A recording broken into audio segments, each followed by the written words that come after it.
ಬೆಂಗಳೂರಿನಲ್ಲಿ ಬೆತ್ತಲೆ ಸೈಕೋ ಕಾಟ.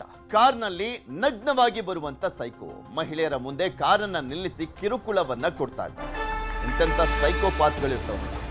ಬೆಂಗಳೂರಿನಲ್ಲಿ ಬೆತ್ತಲೆಯ ಸೈಕೋ ಕಾಟ ಮಹಿಳೆಯರಿಗೆ. ಕಾರ್ನಲ್ಲಿ ನಗ್ನವಾಗಿ ಬರ್ತಾನಂತೆ, ಬಟ್ಟೆ ಹಾಕೊಳ್ದಲ್ಲೇ ಬರ್ತಾನೆ ಕಾರ್ನಲ್ಲಿ.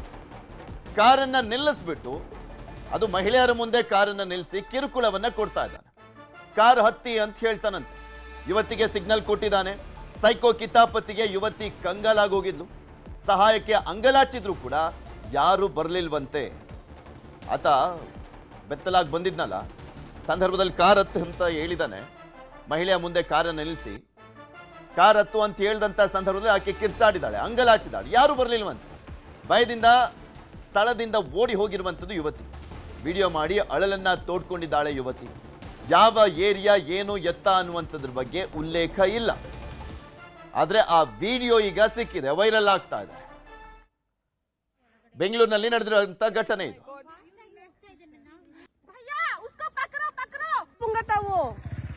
फिर वो गाड़ी के अंदर मुझे बुला रहा था, इसलिए मैं आपको हेल्प बोल रही हूँ. कोई भी नहीं सुन रहा है. भाई कैसे हो तुम आप लोग? भैया मैं आपको हेल्प के लिए बुला रही थी, आप क्यों ऐसे चल के आ रहे थे और अभी हंस के आ रहे थे. देखो I was full scared, my God. भैया उसको पकड़ो पूंगा था वो. फिर वो गाड़ी के अंदर मुझे बुला रहा था, इसलिए मैं आपको हेल्प बोल रही हूँ. कोई भी नहीं सुन रहा है. भाई कैसे हो तुम आप लोग? भैया मैं आपको हेल्प के लिए बुला रही थी, आप क्यों ऐसे चल के आ रहे थे और अभी हंस के आ रहे थे. देखो I was full scared, my God. ತೋರಿಸ್ತಾ ಇದೀವಲ್ಲ, ಆ ಹುಡುಗಿ ಭಯದಿಂದ ಮಾತನಾಡ್ತಾ ಇರುವಂಥದ್ದು. ಆತನನ್ನ ಇಟ್ಕೊಳ್ಳಿ ಅಂತೆಲ್ಲ ಕೇಳಿದಾಳೆ.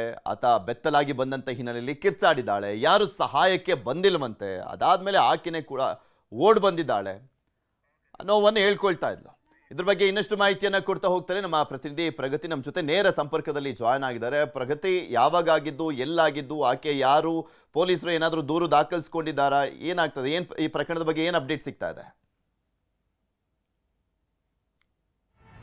ಪೃಥ್ವಿ, ಈ ಘಟನೆ ನಡೆದಿರೋದು 2 ದಿನಗಳ ಹಿಂದೆ. ಆಕೆ ಒಂದು ಖಾಸಗಿ ಆಸ್ಪತ್ರೆಯಲ್ಲಿ ಕೆಲಸ ಮಾಡ್ತಾ ಇದ್ದಾರೆ ಅನ್ನುವಂತಹ ಮಾಹಿತಿ ಸದ್ಯ ಲಭ್ಯ ಆಗಿರುವಂತದ್ದು. ಆಕೆ ಆಫೀಸಿಂದ ಮನೆಗೆ ಹೋಗ್ತಾ ಇದ್ದಂತಹ ಸಂದರ್ಭದಲ್ಲಿ, ಅಂದ್ರೆ ಹಾಸ್ಪಿಟಲ್ ಇಂದ ಮನೆಗೆ ಹೋಗ್ತಾ ಇದ್ದಂತಹ ಸಂದರ್ಭದಲ್ಲಿ ನಡ್ಕೊಂಡು ಹೋಗ್ತಾ ಇರುವಾಗ ಏಕಾಏಕಿ ಒಂದು ಕಾರ್ ಬರುತ್ತೆ. ಕಾರ್ನಲ್ಲಿ ಆ ವ್ಯಕ್ತಿ ನಗ್ನನಾಗಿರ್ತಾನೆ. ಆಕೆಗೆ ಬಲವಂತವಾಗಿ ಕಾರ್ ಒಳಗೆ ಹತ್ತುವಂತೆ ಫೋರ್ಸ್ ಮಾಡ್ತಾನೆ. ಜೊತೆಗೆ ಆಕೆಯ ಜೊತೆಗೆ ಅಸಭ್ಯವಾದ ಸನ್ನೆಯನ್ನು ಕೂಡ ಮಾಡ್ತಾನೆ ಅಂತ ಆಕೆ ಆರೋಪಿಸಿರುವಂತದ್ದು. ಸೊ ಈ ಪ್ರಕರಣಕ್ಕೆ ಸಂಬಂಧಪಟ್ಟ ಹಾಗೆ ಆಕೆ ಕಂಪ್ಲೀಟ್ ಆಗಿ ಏನೇನಾಯ್ತು ಅಂತ ವಿಡಿಯೋ ಕೂಡ ಮಾಡಿದಾಳೆ. ಅಂದ್ರೆ ಘಟನೆ ನಡೆದಂತಹ ಜಾಗದಲ್ಲೇ ಸ್ವಲ್ಪ ದೂರ ಬಂದು ವಿಡಿಯೋವನ್ನ ಮಾಡಿದ್ಲು. ಆಕೆಗೆ ಆ ಕ್ಷಣದಲ್ಲಿ, ಅಂದ್ರೆ ಆತ ಕಾರ್ನಲ್ಲಿ ಬಂದು ಕೂತ್ಕೊಂತ ಬಲವಂತಾಗಿ ಒತ್ತಾಯ ಮಾಡ್ತಾನಲ್ಲ, ಆ ಟೈಮ್ ನಲ್ಲಿ ಮೊಬೈಲ್ ಅನ್ನ ಆನ್ ಮಾಡೋದಕ್ಕೆ ಸಾಧ್ಯ ಆಗಿರೋದಿಲ್ಲ. ಯಾಕಂದ್ರೆ ಆಕೆ ಆ ಸಂದರ್ಭದಲ್ಲಿ ಪ್ಯಾನಿಕ್ ಆಗಿರ್ತಾಳೆ, ಏನ್ ಮಾಡೋದಂತ ಗೊತ್ತಾಗೋದಿಲ್ಲ. ಸೊ ಅಲ್ಲಿಂದ ಆಕೆ ಏಕಾಏಕಿ ಓಡೋದಕ್ಕೆ ಶುರು ಮಾಡ್ತಾಳೆ, ಜೊತೆಗೆ ಕಿರ್ಚಾಡೋಕೆ ಶುರು ಮಾಡ್ತಾಳೆ. ಆಕೆಯ ಕಿರ್ಚಾಟವನ್ನ ಕಂಡಾಗ್ಲೂ ಕೂಡ ಆತ ಅಲ್ಲಿಂದ ಹೋಗೋದಿಲ್ವಂತೆ. ಸೊ ಆಕೆಯನ್ನೇ ಹಿಂಬಾಲಿಸಿಕೊಂಡು ಆ ಕಾರ್ನಲ್ಲಿ ಬರ್ತಾರೆ. ಆಗ ಆಕೆ ದಿಢೀರ್ ಅಂತ ಮತ್ತೆ ಜೋರ ಕಿರ್ಚೋದಕ್ಕೆ ಶುರು ಮಾಡಿದಾಗ ಅಲ್ಲಿ ಒಂದಿಬ್ರು ಹುಡುಗರಿದ್ರಂತೆ. ಅವರು ಕೂಡ ತಿರುಗಿ ನೋಡ್ತಾರೆ ಏನಾಗ್ತಾ ಇರುತ್ತೆ ಅಂತ. ಸೊ ಆ ಸಂದರ್ಭದಲ್ಲಿ ಕಾರ್ನಲ್ಲಿ ಇದ್ದಂತಹ ವ್ಯಕ್ತಿಗೆ ಭಯ ಆಗುತ್ತೆ. ಅವನು ಸ್ಪೀಡ್ ಆಗಿ ಹೋಗ್ತಾನೆ. ಆಗ ಈಕೆ ವಿಡಿಯೋ ಮಾಡುವಂತದ್ದು. ವಿಡಿಯೋ ಮಾಡುವಾಗ್ಲೂ ಕೂಡ ಕಾರಿನ ನಂಬರ್ ಅನ್ನ ಬಹುಶಃ ವಿಡಿಯೋ ಮಾಡಿದ್ರೆ ಆತ ಯಾರು, ಏನು, ಆತನ ಮೂಲ ಯಾವುದು, ಅದೆಲ್ಲ ಪತ್ತೆ ಹಚ್ಚೋದಕ್ಕೆ ಈಸಿ ಆಗ್ತಾ ಇತ್ತು. ಬಟ್ ಆಕೆ ಕಾರಿನ ವಿಡಿಯೋ ಮಾಡಿರೋದಿಲ್ಲ, ಬದಲಾಗಿ ಆಕೆಯ ವಿಡಿಯೋ ಆಕೆ ಮಾಡ್ಕೊಂಡಿರ್ತಾರೆ. ಸೊ ಈ ವಿಡಿಯೋವನ್ನ ತನ್ನ ಒಂದು ಇನ್ಸ್ಟಾಗ್ರಾಮ್ ಖಾತೆಯಲ್ಲಿ ಅಪ್ಲೋಡ್ ಮಾಡಿದ್ದಾರೆ. ಸೊ 2 ದಿನದ ಹಿಂದೆ ನಡೆದಿರುವಂತಹ ಘಟನೆ ಬೆಂಗಳೂರಿನಲ್ಲಿ ನಡೆದಿದೆ. ಬಟ್ ಬೆಂಗಳೂರಿನ ಯಾವ ಜಾಗ ಅನ್ನುವಂಥದ್ದನ್ನ ಆಕೆ ಉಲ್ಲೇಖ ಮಾಡಿಲ್ಲ. ಸದ್ಯ ಈ ಒಂದು ವಿಡಿಯೋ ಸಿಕ್ಕಾಪಟ್ಟೆ ವೈರಲ್ ಆಗ್ತಾ ಇದೆ. ಜೊತೆಗೆ ಕಾಂಗ್ರೆಸ್ನ ವಕ್ತಾರರು ಕೂಡ ಕಮೆಂಟ್ ಮಾಡ್ತಾ ಇದ್ದಾರೆ. ವ್ಯಾಪಕ ಟೀಕೆಗೆ ಮತ್ತೆ ವ್ಯಾಪಕ ಚರ್ಚೆಗೆ ಕೂಡ ಈ ವಿಡಿಯೋ ಕಾರಣ ಆಗ್ತಾ ಇದೆ. ಸೊ ಸೋಷಿಯಲ್ ಮೀಡಿಯಾದಲ್ಲಿ ಒಂದು ಟ್ರೆಂಡ್ ಇದೆ, ನೀವು ಗಮನಿಸ್ತಾ ಇರಬಹುದು. ಬೇರೆ ಬೇರೆ ರಾಜ್ಯಗಳಲ್ಲೆಲ್ಲ ಒಂದು ಟ್ರೆಂಡ್ ಇದೆ. ಯಾರೋ ಅಂದ್ರೆ ರೀಲ್ಸ್ ವ್ಯೂಸ್ಗೋಸ್ಕರ ಅಥವಾ ಕೆಲವೊಂದು ಸಲ ಏನೋ ಲೈಕ್ಸ್ ಕಮೆಂಟ್ಸ್ ಗೋಸ್ಕರ ಫೇಕ್ ವಿಡಿಯೋವನ್ನ ಮಾಡ್ತಾರೆ. ಅಂದ್ರೆ ಏನು ಪ್ರಾಬ್ಲಮ್ ಆಗದೆ ಇದ್ರು ಕೂಡ ವಿಡಿಯೋ ಮಾಡಿ ಹರಿಬಿಡ್ತಾರೆ. ಸೊ ಆ ರೀತಿಯಾಗಿ ಏನಾದ್ರೂ ಆಗಿದೆಯಾ ಅಂತ ಒಂದಷ್ಟು ಜನ ಕಮೆಂಟ್ ಮಾಡಿದಾಗ ಪ್ರತಿ ಕಮೆಂಟ್ಗೂ ಕೂಡ ಆಕೆ ರಿಪ್ಲೈ ಮಾಡಿ ಸಿಗಬೇಕು, ಅದಕ್ಕೆಲ್ಲ ಉತ್ತರ ಬೇಕು ಅಂದ್ರೆ ಆ ಹುಡುಗಿಯನ್ನ ಮೊದಲು ವಿಚಾರಣೆ ಮಾಡಬೇಕಾಗುತ್ತೆ ಅಲ್ವಾ ಪ್ರಗತಿ? ಬಿಕಾಸ್ ಅಲ್ಲಿ ಕಾರಿನ ವಿಚಾರಕ್ಕೆ ಸಂಬಂಧಪಟ್ಟ ಸಂಬಂಧಪಟ್ಟಂತೆ ಯಾವ ನಂಬರ್ ಅನ್ನುವಂಥದ್ದು ಇಲ್ಲ, ಆ ಕಾರ್ನ ವಿಡಿಯೋ ಕೂಡ ಇಲ್ಲ, ಯಾವ ಏರಿಯಾದಲ್ಲಿ ನಡೆದಿರುವಂಥದ್ದು ಅನ್ನುವಂಥದ್ರ ಬಗ್ಗೆನೂ ಕೂಡ ಒಂದು ಕ್ಲಾರಿಟಿ ಇಲ್ಲ.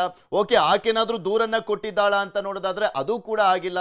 ಸೊ ಇದು ರೀಲ್ಸ್ ಹುಚ್ಚಾಟನ ಅಥವಾ ನಿಜಕ್ಕೂ ಆಗಿದೆಯಾ ಅನ್ನುವಂಥದ್ದೇ ಅನುಮಾನ. ಕೆಲವರು ಬೆಂಗಳೂರಿಗೆ ಮಸಿ ಬಳಿಯುವಂತ ಕೆಲಸವನ್ನ ನಾರ್ತ್ ಇಂಡಿಯನ್ಸ್ ಆಗಿರ್ಬೋದು, ಬೇರೆ ಬೇರೆಯವರೆಲ್ಲ ಯಾವ ರೀತಿಯಾಗಿ ಮಾಡ್ತಾ ಇದ್ದಾರೆ ಅನ್ನುವಂಥದ್ದನ್ನ ಈ ಹಿಂದಿನ ಪ್ರಕರಣಗಳಲ್ಲಿ ನೋಡಿದೀವಿ ನಾವು.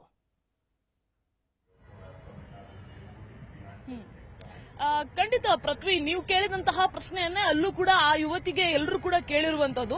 ಆಗ ಯುವತಿ ಕೊಡುವಂತಹ ಸ್ಪಷ್ಟನೆ ಏನಪ್ಪಾ ಅಂತ ಅಂದ್ರೆ, ನಾನ್ ಸುಳ್ಳು ಹೇಳ್ತೀನಿ ಅನ್ನೋದಾದ್ರೆ ನನ್ನ ವಿಡಿಯೋದಲ್ಲಿ ಒಂದಷ್ಟು ಜನ ಲೇಡೀಸ್ ಕೂಡ ಮಾತಾಡಿದ್ದಾರೆ, ಯಾಕೆ ಗಾಬರಿ ಆಗಿದ್ದೀರಾ, ಯಾಕೆ ಓಡ್ ಬರ್ತಾ ಇದ್ದೀರಾ, ಆ ಕಾರ್ ತುಂಬಾ ಸ್ಪೀಡ್ ಹೋಗ್ತಾ ಇತ್ತು, ಇದೆಲ್ಲ ಕಾನ್ವರ್ಸೇಷನ್ ಕೂಡ ಆ ವಿಡಿಯೋದಲ್ಲಿ ಆಗಿದೆ.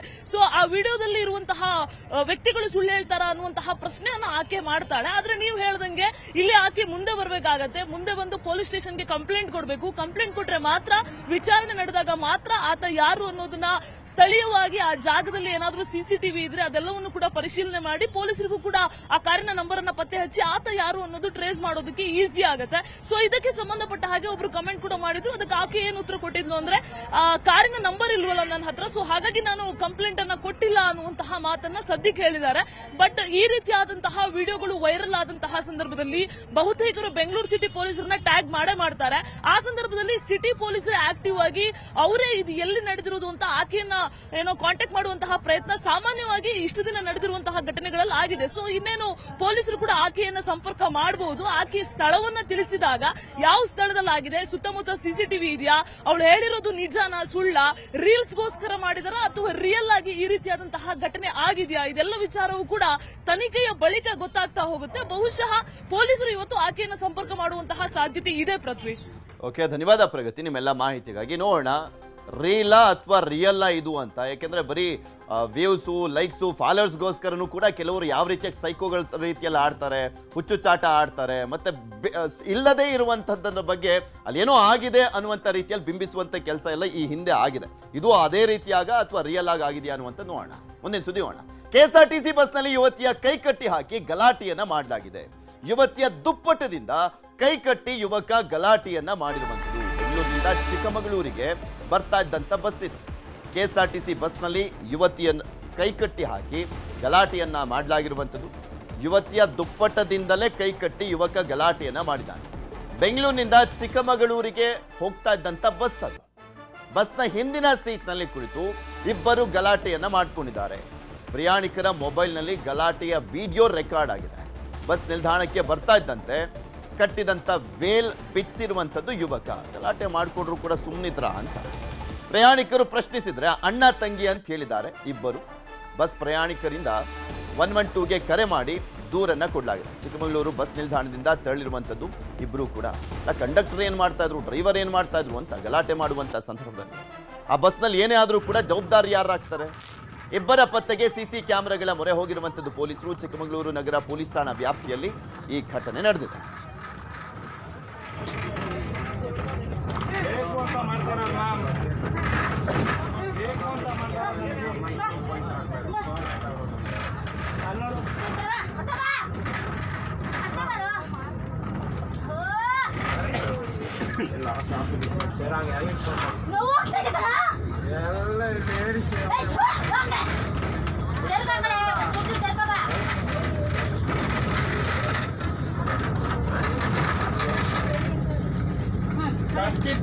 ಯಾರು ಮ್ಯಾಮ್ ನೋಡ್ತಾರೆ ಅಂತೀರಾ? ಯಾರು ನೋಡ್ತಾರೆ ಹೇಳ್ರಿ? ಹೊಡಿಬೇಡಿ, ಅವ್ರು ರಾಂಗ್ ಆಗ್ತಾರೆ ಮಾಡಿದ್ರೆ.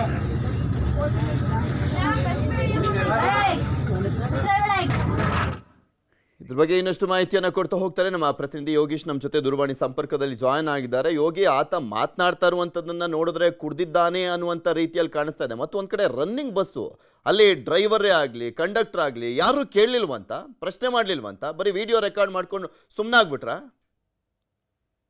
ಏನು KSRTC ಬಸ್ನಲ್ಲಿ ಸಂಚರಿಸುವಂತಹ ಸಂದರ್ಭದಲ್ಲಿ ಯುವತಿಯೊಬ್ಬಳ ಕೈಯನ್ನ ಆಕೆಯ ವೇಲ್ನಿಂದ ಕಟ್ಟಿ ಹಾಕಿ ಗಲಾಟೆಯನ್ನ ಮಾಡಿರ್ತಕ್ಕಂಥ ಘಟನೆ ತಡರಾತ್ರಿ ನಡೆದಿರ್ತಕ್ಕಂಥದ್ದು. ಬೆಂಗಳೂರಿನಿಂದ ಚಿಕ್ಕಮಗಳೂರಿಗೆ ಬರ್ತಾ ಇದ್ದಂತಹ ಒಂದು KSRTC ಬಸ್ನಲ್ಲಿ ಈ ಒಂದು ಘಟನೆ ನಡೆದಿರ್ತಕ್ಕಂಥದ್ದು. ತಡರಾತ್ರಿ ಏನು KSRTC ಬಸ್ನಲ್ಲಿ ಈ ಒಂದು ಘಟನೆ ನಡೆದಿದ್ದು, ಅಲ್ಲಿ ಬಸ್ನಲ್ಲಿ ಪ್ರಯಾಣ ಮಾಡ್ತಿದ್ದಂತಹ ಸಹಾಯ ಪ್ರಯಾಣಿಕರು ಕೂಡ ಏನು ತಮ್ಮ ಮೊಬೈಲ್ನಲ್ಲಿ ಈ ಒಂದು ಗಲಾಟೆಯ ವಿಡಿಯೋವನ್ನ ಸೆರೆ ಹಿಡಿದಿರ್ತಕ್ಕಂಥದ್ದು. ಆತ ಏನು ಒಂದು ಕುಡ್ತಿದ್ದ ಅಥವಾ ಬೇರೆ ಅದು ಗಾಂಜಾ ಅಮಲಿನಲ್ಲಿದ್ದ ಅಂತಕ್ಕಂಥದ್ದು ಪೊಲೀಸರ ತನಿಖೆ ಅಷ್ಟೇ ಬಳಿಕವೇ ಗೊತ್ತಾಗಬೇಕಾಗಿದೆ. ಆದರೆ ಆತ ವರ್ತಿಸ್ತಾ ಇದ್ದಂತಹ ರೀತಿಗೆ ಸಹ ಪ್ರಯಾಣಿಕರು ಯಾವುದೇ ರೀತಿಯಾಗಿ ಅವರಿಗೆ ಬುದ್ಧಿ ಹೇಳೋದಿಕ್ಕಾಗ್ಲಿ ಅಥವಾ ಗಲಾಟೆಯನ್ನ ಬಿಡಿಸ್ಲಿಕ್ಕೆ ಮುಂದಾಗ್ಲಿಕ್ಕೆ ಹಿಂದು ಮುಂದೆ ನೋಡಿರ್ತಕ್ಕಂಥದ್ದು. ಯಾವಾಗ ಈ ಒಂದು ಚಿಕ್ಕಮಗಳೂರು ಬಸ್ ನಿಲ್ದಾಣ ಹತ್ತಿರಕ್ಕೆ ಬರ್ತದ ಆ ಸಂದರ್ಭದಲ್ಲಿ ಆ ಯುವತಿಯ ಕೈಗೆ ಕಟ್ಟಿದ್ದಂತಹ ವೇಲನ್ನ ಯುವಕ ಬಿಚ್ಚಿದ್ದಾನೆ. ಇನ್ನು ಪ್ರಯಾಣಿಕರು ಈ ಒಂದು ಇದನ್ನ ಪ್ರಶ್ನೆ ಮಾಡಿದ್ರೆ ತಾವಿಬ್ರು ಅಣ್ಣ ತಂಗಿ ಅಂತ ಹೇಳಿ ಆ ಏನು ಪ್ರಶ್ನೆ ಮಾಡಿದಂತವ್ರ ಮೇಲೆ ಏನು ಗಲಾಟೆಗೆ ಮಾಡ್ಲಿಕ್ಕೆ ಮುಂದಾಗಿರ್ತಕ್ಕಂಥದ್ದು. ಇಬ್ರು ಕೂಡ ಪರಸ್ಪರವಾಗಿ ಗಲಾಟೆಯನ್ನ ಮಾಡ್ಕೊಳ್ತಕ್ಕಂಥದ್ದು. ಏನು KSRTC ಬಸ್ ಬೆಂಗಳೂರಿನಿಂದ ಬರ್ತಾ ಇದ್ದಂತಹ ಸಂದರ್ಭದಲ್ಲಿ ಆನವನ್ನ ಬಿಟ್ಟಾಗಿನಿಂದ ಚಿಕ್ಕಮಗಳೂರಿಗೆ ಬರುವವರೆಗೂ ಸುಮಾರು 1-1.5 ಗಂಟೆಗಳ ಕಾಲ ಈ ರೀತಿಯಾಗಿ ಇವತ್ತು ಒಂದು ಹೈಡ್ರಾಮಾ ನಡೆದಿರ್ತಕ್ಕಂಥದ್ದು.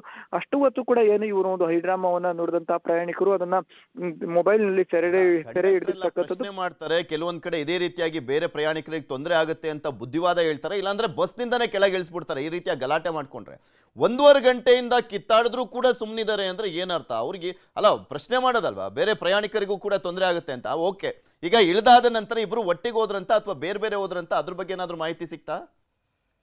ಏನು ಈ ಒಂದು KSRTC ಬಸ್ ಬೆಂಗಳೂರಿಂದ ಚಿಕ್ಕಮಗಳೂರಿಗೆ 9 ಗಂಟೆ ಸಮಯಕ್ಕೆ ಬಂದಿರತಕ್ಕಂಥದ್ದು. ಬಸ್ ಇಳಿದ ತಕ್ಷಣ ಇಬ್ರು ಒಟ್ಟಿಗೆ ಹೋಗಿದ್ದಾರೆ. ಬಳಿಕ ಏನು ಇವರು ಯಾವ ಕಡೆ ಹೋಗಿದ್ದಾರೆ, ಎಲ್ಲಿಗೆ ಹೋಗಿದ್ದಾರೆ, ಯಾಕಂದ್ರೆ ನಾವಿಬ್ರು ಅಣ್ಣ ತಂಗಿ ಅನ್ನೋ ಒಂದು ಮಾತನ್ನ ಕೂಡ ಈತ ಏನು ಬುದ್ಧಿ ಹೇಳಲಿಕ್ಕೆ ಹೋದಂತಹ ಸಂದರ್ಭದಲ್ಲಿ ಹೇಳಿದ. ಆ ಹಿನ್ನೆಲೆಯಲ್ಲಿ KSRTC ಬಸ್ ನಿಲ್ದಾಣದಲ್ಲಿರ್ತಕ್ಕಂಥ CC ಕ್ಯಾಮೆರಾಗಳಿರ್ಬೋದು ಮತ್ತು ಬಸ್ ನಿಲ್ದಾಣದ ಅಕ್ಕಪಕ್ಕಗಳಲ್ಲಿ ಇರ್ತಕ್ಕಂಥ CC ಕ್ಯಾಮೆರಾಗಳ ದೃಶ್ಯವನ್ನ ಪೊಲೀಸರಿಗಾಗಲೇ ತಡ್ಕಾಡ್ತಾ ಇರ್ತಕ್ಕಂಥದ್ದು. ಯಾಕಂತಂದ್ರೆ ಬಸ್ನಲ್ಲೇ ಈ ರೀತಿಯಾಗಿ ಹೈಡ್ರಾಮಾವನ್ನ ಮಾಡಿರ್ತಕ್ಕಂಥದ್ದು. ಬಸ್ ಇಳಿದ ಹೋದ ಬಳಿಕ ನಿರ್ಜನ ಪ್ರದೇಶದಲ್ಲಿ ಅಥವಾ ಯಾರು ಇಲ್ಲದೆ ಇದ್ದಂತ ವೇಳೆಯಲ್ಲಿ ಇನ್ಯಾವುದಾದ್ರು ಬೇರೆ ಕೃತ್ಯವನ್ನು ಎಸಗಬಹುದು ಅನ್ನೋ ಒಂದು ದೃಷ್ಟಿಯಿಂದಾಗಿ CC ಕ್ಯಾಮೆರಾಗಳ ಮೊರೆ ಹೋಗಿರ್ತಕ್ಕಂಥದ್ದು. ಪೃಥ್ವಿ. ಓಕೆ, ಧನ್ಯವಾದ ಯೋಗಿ ನಿಮ್ಮೆಲ್ಲ ಮಾಹಿತಿಗಾಗಿ. ಬ್ಯಾನರ್ ಆಯ್ತು, ಈಗ ಬೆಂಕಿ ಸಮರ. ನಾರಾ ವರ್ಸಸ್ ಗಾಲಿ ರೆಡ್ಡಿ ರಾಜಕೀಯ. ಮಾಡೆಲ್ ಹೌಸ್ಗೆ ಬೆಂಕಿ ಹಚ್ಚಿದ್ಯಾರು? ನಾರಾ ಭರತ್ ವಿರುದ್ಧ ಆರೋಪ ಯಾಕೆ? 5 ಕೋಟಿ ಮೌಲ್ಯದ ಮನೆ ಸುಟ್ಟು ಭಸ್ಮ. ಬಳ್ಳಾರಿಯಲ್ಲಿ ಬೂದಿ ಮುಚ್ಚಿದ ಕೆಂಡ. ಬೆಂಕಿ ಸಮರ.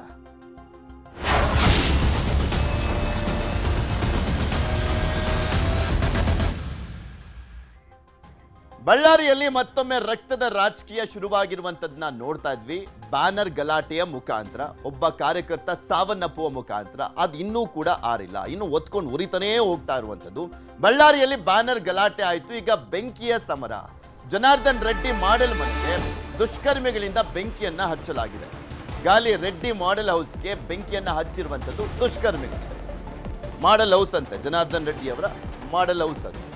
ಸುಮಾರು 5 ಕೋಟಿ ಬೆಲೆ ಬಾಳುವಂತ ಮನೆ, ಅದಕ್ಕೆ ಬೆಂಕಿಯನ್ನ ಹಚ್ಚಲಾಗಿದೆ. ಕಿಟಕಿ ಬಾಗಿಲು ಮುರಿದು ಪೆಟ್ರೋಲ್ ಹಾಕಿ ಮನೆಗೆ ಬೆಂಕಿ ಹಚ್ಚಿದ್ದಾರೆ.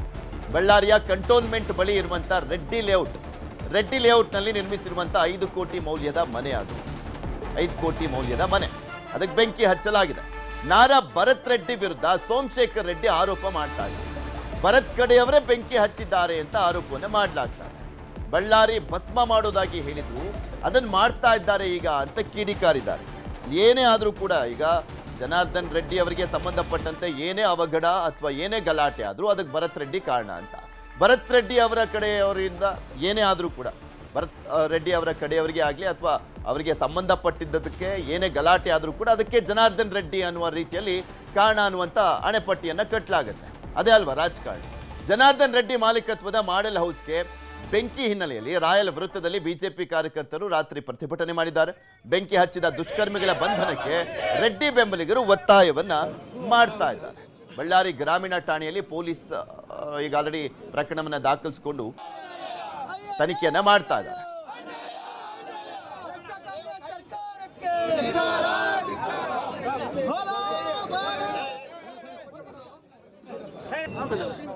ನೋಡಿ, ಇದು ಸಾಯಂಕಾಲ ಟೈಮ್ ನಲ್ಲಿ ಬಂದು ಏನು ಪುಡಾರಿಗಳು ಅಂದ್ರೆ ಏನು ಭರತ್ ರೆಡ್ಡಿ ಫಾಲೋವರ್ಸ್ ಅಂತ ಹೇಳ್ತಾ ಇದ್ದಾರೆ ಜನ, ಅವರೇ ಬಂದು ಈ ಪೆಟ್ರೋಲ್ ಹಾಕಿ ಕಂಪ್ಲೀಟ್ ನಮ್ಮ ಏನು ಮಾಡೆಲ್ ಹೌಸ್ ಅಂತ ಏನ್ ನಾವು ಕರಿತೀವೋ ಇದನ್ನ ಇಡೀ ಲೇಔಟ್ ಅಲ್ಲಿ ಇದೇ ತರ ಹೌಸಸ್ ಬರ್ತಾವೆ ಅಂತ ಹೇಳಿ ಜನಕ್ಕೆ ತೋರಿಸ್ಲಿಕ್ಕೆ ಇದು ಒಂದು ಹೌಸ್ ಬಹಳ ಖರ್ಚು ಮಾಡಿ ವಿತ್ ಫರ್ನಿಚರ್ ಎಲ್ಲ ಇತ್ತು. ಕಂಪ್ಲೀಟ್ ಮನೆಗೆ ಏನ್ ಬೇಕೋ ಅವೆಲ್ಲ ಇದರಲ್ಲಿ ಇದ್ವು. ಇದನ್ನ ಪೆಟ್ರೋಲ್ ಹಾಕಿ ಕಂಪ್ಲೀಟ್ ಸುಟ್ಬಿಟ್ಟಿದ್ದಾರೆ. ಎಲ್ಲ ಗ್ಲಾಸ್ ಡೋರ್ಸ್ನೆಲ್ಲ ಹೊಡೆದಾಕಿ ದೊಡ್ಡ ದೊಡ್ಡ ನಮ್ಮ ವಿಂಡೋಸ್ ಇದ್ವು, ಗ್ಲಾಸ್ ವಿಂಡೋಸ್ ಅದನ್ನ ಹೊಡೆದಾಕಿ ಒಳಗೆ ಬಂದಿದ್ದಾರೆ. ಬಂದು ಕಂಪ್ಲೀಟ್ ಪೆಟ್ರೋಲ್ ಹಾಕಿ ಸುಟ್ಬಿಟ್ಟಿದ್ದಾರೆ. ಭರತ್ ರೆಡ್ಡಿ ಏನ್ ಬಳ್ಳಾರಿ ನಗರದ ಶಾಸಕರಾದಂತವರು, ನನ್ನ ಸಹನೆ ನಾನೇನ ಕಡಿಮೆ ಮಾಡ್ಕೊಂಡ್ರೆ ಬಳ್ಳಾರಿನೇ ಭಸ್ಮ ಆಗುತ್ತೆ ಅಂತ ಒಂದು ಮಾತು ಹೇಳಿದ್ದ. ಆಮೇಲೆ 5 ನಿಮಿಷ ಟೈಮ್ ಕೊಟ್ಟರೆ ನಾನು ಜನಾರ್ದನ್ ರೆಡ್ಡಿ ಮನೆನೇ ಸುಟ್ಟು ಬಿಡ್ತೀನಿ ಅಂತ ಹೇಳಿದ್ದ. ಈಗ ಜನಾರ್ದನ್ ರೆಡ್ಡಿ ಮನೆ ಸುಟ್ಲಿಕ್ಕೆ ಆಗ್ಲಿಲ್ಲ, ಬಳ್ಳಾರಿನ ಭಸ್ಮ ಮಾಡ್ಲಿಕ್ಕೆ ಆಗ್ಲಿಲ್ಲ. ಹಂಗಾಗಿ ಭಸ್ಮಾಸುರ ಭರತ್ ರೆಡ್ಡಿ ನಮ್ಮ ಮಾಡಲ್ ಹೌಸ್ ನ ಇವತ್ತು ಸುಡಿಸಿದ್ದಾನೆ. ಆಗ್ಲಿ, ಸುಡಿಸ್ಲಿ, ಪರವಾಗಿಲ್ಲ, ಬಟ್ ದೇವರಿದ್ದಾರೆ. ಆಮೇಲೆ ನಾನು SP ಮೇಡಮ್ ಕೂಡ ನಾನು ಹೇಳಿದ್ದೀನಿ, ಇದು ಬಹಳ ಇನ್ನ ಹುಷಾರಾಗಿ ಇರಬೇಕು ಅಂತೇಳಿ ನಾನು ಹೇಳಲಿಕ್ಕೆ ಎಚ್ಚರಿಕೆ ಕೊಡ್ತಾ ಇದ್ದೀನಿ.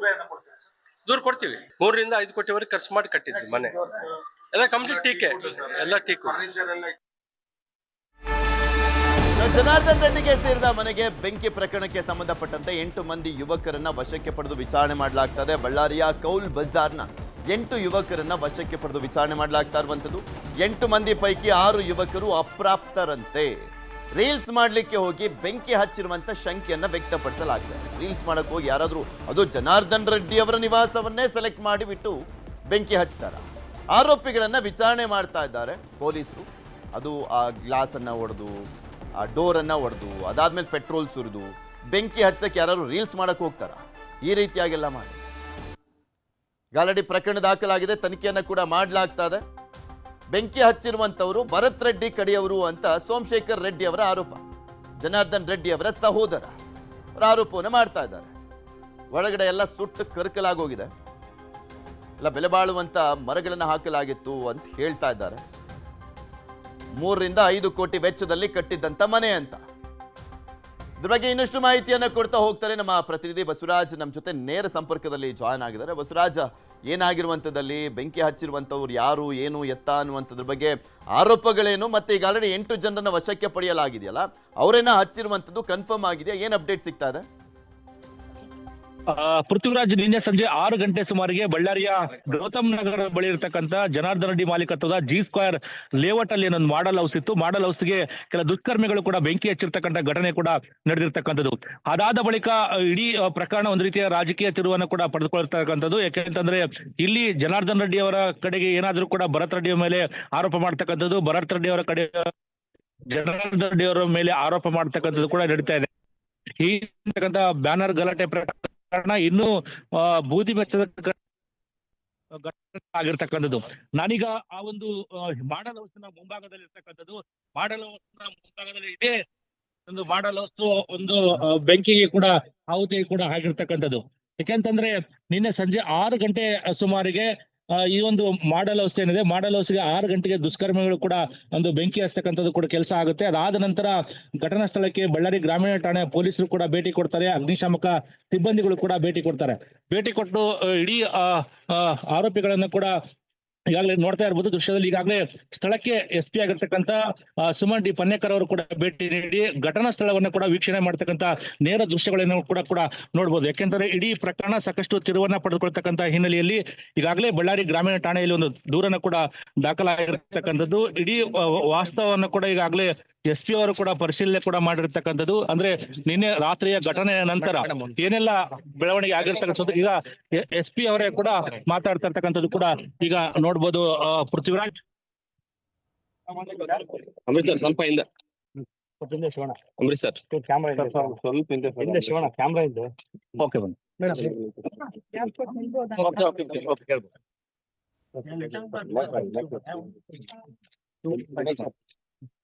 ನಿನ್ನೆ ರಾತ್ರಿ ಸುಮಾರು 10:15 ಗಂಟೆ ಸುಮಾರಿಗೆ ಒಂದು ಬಳ್ಳಾರಿ ರೂರಲ್ ಲಿಮಿಟ್ಸ್ ಅಲ್ಲಿ ಮನೆಗೆ ಯಾರೋ ಪರಿಚಿತ ವ್ಯಕ್ತಿಗಳು ಬಂದು ಬೆಂಕಿ ಹಾಕಿದ್ದಾರೆ ಅನ್ನೋದ್ರ ಬಗ್ಗೆ ಒಂದು ರಿಸೀವ್ ಆಗುತ್ತೆ. ಆ ದೂರಿನ ಮೇರೆಗೆ ಒಂದು